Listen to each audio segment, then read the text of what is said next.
sommes de retour pour la deuxième partie de notre débat hebdomadaire, toujours sur notre thème, le troisième, donc les enjeux sociopolitiques autour des prochaines élections de 2021 au Niger. Donc, à la fin de la première partie, on s'était arrêté sur la légitimité du code électoral. Donc là, on va continuer cette fois-ci par rapport aux élections en fait municipales et régionales. Donc, j'aimerais revenir vers vous, Dr Farouk. Ces élections devaient se tenir, nous le savons, depuis 2016. Mais depuis lors, elles ont fait l'objet de beaucoup de reports. Et aujourd'hui, on se demande bien, en fait, du moment où, justement, ces élus, pour la plupart, ont été nommés au lieu d'être élus. Donc, aujourd'hui, est-ce que vous pensez que c'est dans l'intérêt de la majorité, en fait, de ne pas organiser ces élections, ou bien les raisons qui ont été avancées depuis lors sont des raisons crédibles? Et merci pour cette question. En fait, initialement, les raisons qui ont été avancées par la majorité ou bien les autorités pour justifier ces retards ou bien ces reports, initialement, ils avaient avancé une raison selon laquelle la saison des pluies constituait un obstacle. Ce qui peut se comprendre, vu qu'au Niger, les précipitations peuvent être capricieuses, imprévisibles, voire même impérieuses. D'ailleurs, c'est ce qui, quand on voit ce qui se passe aujourd'hui à Niamey, ou bien un peu partout au Niger avec les inondations, les populations sont un peu débordées à cause de cela. Mais pour revenir à notre question, je dirais que c'est vrai que cette question de pluie, c'est plausible, mais les autorités ont eu suffisamment de temps depuis 2016 pour organiser les élections, surmonter les obstacles et organiser les élections. Aussi, ils ont avancé une deuxième raison qui tient à la nécessité, disent-ils, impérieuse d'élaborer un code électoral biométrique pour pouvoir organiser ces élections régionales. Mais on sait tous que les élections de 2016 devaient avoir lieu avec ces mêmes fichiers électoraux biométriques. Mais à cause des retards qui ont été accusés, enfin à cause des retards accusés dans l'élaboration de ces fichiers électoraux, on avait dû faire les élections à l'ancienne. Et je ne vois pas pourquoi les élections municipales et régionales n'ont pas pu avoir lieu dans les mêmes conditions. Donc pour répondre à votre question, je dirais que ça les arrange. Ça arrange le pouvoir en place, bien qu'ils avancent des raisons qui pourraient prétendre le contraire. Merci beaucoup, docteur. Alors, ingénieur, je ne sais pas si vous voulez rebondir, mais avant de rebondir, j'aimerais vous poser la prochaine question, justement. Par rapport à toutes ces revendications de l'opposition, et même supposons que la majorité ou complètement ou certaines de ces revendications ne soient pas satisfaites, est-ce que vous pensez que l'opposition ira vraiment aux prochaines élections? Bon, merci beaucoup. Je vais un peu répondre par rapport au report des élections municipales et régionales. Bon, moi je crois que la majorité a juste utilisé vous savez, elle a même essayé d'utiliser des décrets pour permettre à nommer des délégations spéciales. Avant, ça n'existait pas. Donc, ils ont utilisé ces trucs-là pour ne pas organiser les élections. Les fichiers qui a servi à l'élection d'un président de la République, qui a servi à l'élection de l'Assemblée nationale, comment on peut justifier que ces fichiers ne pourront pas élire les locaux et régionaux? Donc pour moi, j'estime que c'est juste une mauvaise foi. Et puis ils ont reporté à chaque fois pour de 3 mois pour avancer des raisons que tout le monde le sait. Mais la vraie question est qu'ils n'ont pas les moyens suffisants qui leur permettent de financer ces élections-là. Ils ont peut-être pas prévu ces moyens-là ou bien ils ont détourné les moyens. C'est ça ma question. Et concernant la participation de l'opposition à l'élection présidentielle et le reste, moi je crois que quel que soit Alpha, l'opposition participera aux élections à venir. Maintenant, comment elle va participer et peut-être ils feront des fonds communs ou bien ils iront de façon dispersée. Ça, c'est à eux seuls de le préciser. Mais ceux qui ici, ils participeront aux élections à venir. Ah bah on espère. En tout cas, c'est tout ce qu'on peut espérer, que l'opposition justement puisse se répondre pour qu'il y ait une certaine crédibilité pour ces élections. Je ne sais pas si en tout cas, moi je ne serai pas aussi catégorique que mon collègue, mais je vais formuler quand même un souhait. J'espère de tout cœur que l'opposition participera aux prochaines élections. Parce que le cas échéant, il risque d'y avoir des débordements et même une crise post-électorale. Et Dieu sait que notre pays n'en a absolument pas besoin. Avec déjà les crises, les défis qu'il a relevés, que ce soit sur le plan sécuritaire, sur le plan alimentaire, sur le plan économique et de développement, on n'en a absolument pas besoin. Maintenant, il n'y a pas que l'opposition qui doit faire des compromis sur ce sujet. le gouvernement aussi doit céder sur certains points. Ils doivent revenir, je ne sais pas, sur l'audit du fichier biométrique, peut-être l'enrôlement des Nigériens de l'extérieur, mais ils doivent quand même faire un pas vers l'opposition pour qu'on puisse avoir des élections inclusives, libres et transparentes en 2021. Voilà, donc je pense que déjà, en fait, il y a un début qui est là, mais aujourd'hui, le problème majeur, c'est la reprise des discussions, en fait. Parce qu'on a l'impression que chaque parti est cantonné à sa position, mais avec déjà l'audit du fichier biométrique, on peut dire que c'est un pas, puisque actuellement c'est en cours par l'OIF. Donc on espère que ça va permettre à l'opposition de revenir. Et si peut-être, comme dit le docteur, on arrive à permettre l'enrôlement des Nigériens de l'extérieur, peut-être que ça va permettre justement à l'opposition, elle aussi, de revoir à la baisse certaines de ses exigences. Donc pour continuer, j'aimerais revenir sur cette question de... c'est au docteur, excusez-moi, en fait, que j'allais poser la question. C'est par rapport à la passation pacifique. En fait, depuis 1993, depuis nos premières élections démocratiques, si on peut le dire, on n'a pas assisté à une passation du pouvoir pacifique, en fait, au Niger. Est-ce que vous pensez que cette fois-ci, on a cette chance? Parce que c'est pas que le Niger, en fait, déjà tous les Nigériens s'attendent à ça aujourd'hui et le monde entier a les yeux rivés sur nous. Est-ce qu'on réussira cette fois-ci à avoir cette passation pacifique de pouvoir? En tout cas, je l'espère. Je l'espère de tout cœur parce que ça serait un spectacle grandiose. Un président démocratiquement élu qui cède le pouvoir ou bien qui passe le pouvoir à un autre désigné démocratiquement. Ça sera une première au Niger.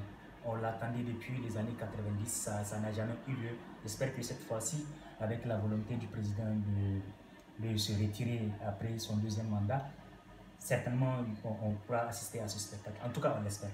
C'est quelque chose que nous tous on attend et les pays étrangers aussi, la communauté internationale aussi, comme tu l'as dit, a les yeux rivés sur le Niger. Si on arrive à réaliser cet exploit, parce que je dirais que c'est un exploit, vu que depuis 30 ans on l'attendait, ça n'a jamais eu lieu. Maintenant, il y a la possibilité que ça ait lieu. Donc, en tout cas, on croise le bras et on espère que ça aura lieu. Merci beaucoup, docteur. On le souhaite vraiment vivement parce que le Niger a besoin de ça. Aujourd'hui, tous les Nigériens n'attendent que cela. Et j'aimerais revenir vers mon ingénieur par rapport à notre dernière question. Donc, je ne sais pas déjà par rapport à cette question si vous avez à demander par rapport à ça ou non. Donc, oui, justement, par rapport à la passation du pouvoir, oui, c'est vrai, nous les souhaitons. Et il faut savoir que moi j'estime que c'est déjà un acquis au Niger parce qu'on en a eu des histoires avec ces trucs-là du troisième mandat, avec le président déjà qui ça n'a pas bien marché. Et je crois que le président actuel est assez conscient de cela pour ne pas tenter cette aventure-là. Donc maintenant, de quelle façon ça se fera? C'est là que je crois l'État doit travailler pour que ça soit fait dans des conditions normales, avec un vrai président démocratiquement élu, avec des consensus, parce que ça ne sert à rien de faire une passation de pouvoir dans la crise. Aujourd'hui, si on fait des élections non inclusives, on risque de faire juste des passations pour des passations. Et donc, ça sera difficile pour le prochain président de gouverner le pays. Voilà, justement, j'allais en venir par rapport à ça. Passation de pouvoir pacifique, c'est beau, c'est bien, mais dans quel climat, justement? Dans quel climat? Donc, le plus important, c'est que cette passation puisse avoir lieu dans un climat de paix et de cohésion sociale. Et aujourd'hui, j'aimerais vous poser la question, justement, comment arriver à ce climat de paix et de cohésion? Comment éviter la division, en fait? Comment aller à des élections libres, transparentes et inclusives? Qu'est-ce que vous nous proposez aujourd'hui comme solution? Moi, j'estime que le principal responsable aujourd'hui, c'est le président de la République. Il faut qu'il s'implique personnellement. C'est vrai, le président est au-dessus des partis politiques, mais aujourd'hui, c'est son gouvernement qui dirige le conseil des dialogues politiques. Il faut qu'il s'investisse personnellement pour permettre au Premier ministre de faire certaines concessions, la majorité. Et aussi, de son côté, l'opposition doit revoir sa feuille de route. Il ne faut pas se camper, parce qu'il ne faut pas se mentir. L'opposition, aujourd'hui, elle a fait justice. La principale revendication de l'opposition, il faut le dire, c'est l'article 8. Elle fait une fixation uniquement sur l'article 8. Les restes, ils n'en ont vraiment rien à cirer, si on peut le dire. Mais aujourd'hui, il faut qu'ils fassent des concessions. Peut-être si c'est l'article 8, il le faut. Si aussi ils estiment que la majorité peut vraiment faire des concessions là-dessus, qu'ils fassent des concessions pour qu'on trouve d'entente et puis participer, aller aux élections dans l'esprit des combats pacifiques. Mais restons d'accord, donc je respecte pour vous, en fait, la première responsabilité incombe d'abord au chef de l'État, au président de la République, mais on sait que le président de la République quand même ne peut pas participer à ce genre de débat, en fait, du moins publiquement. Tout à fait, je suis tout à fait d'accord, mais de façon officieuse, vous savez, il y a toujours des consultations qui se font.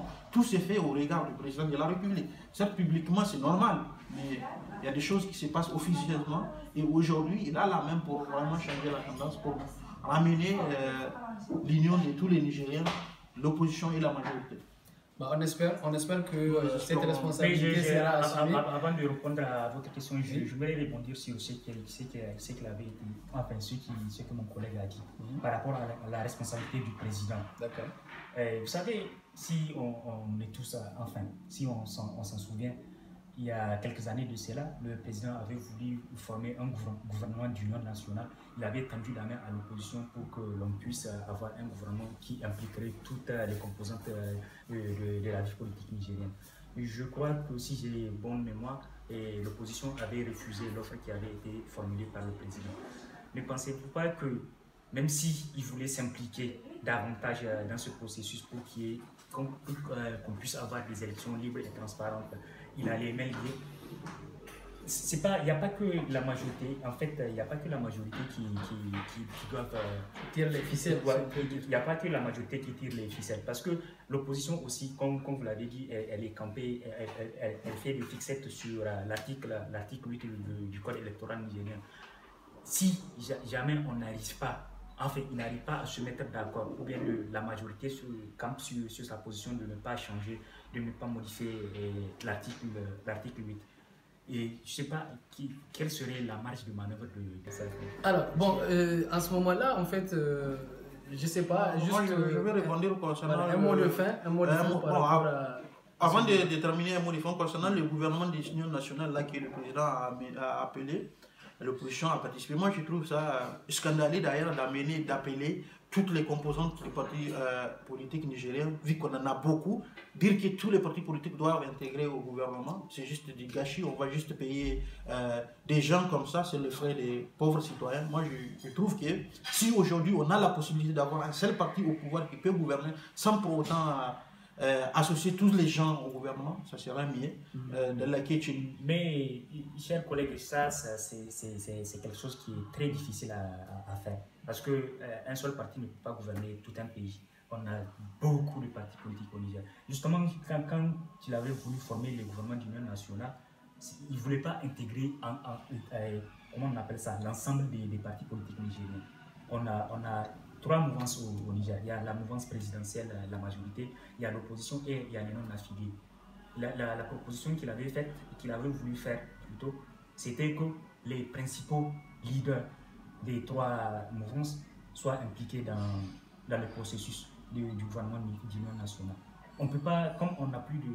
Je ne connais pas les nombres exacts. En tout cas, les partis politiques dépassent les 200 au Niger.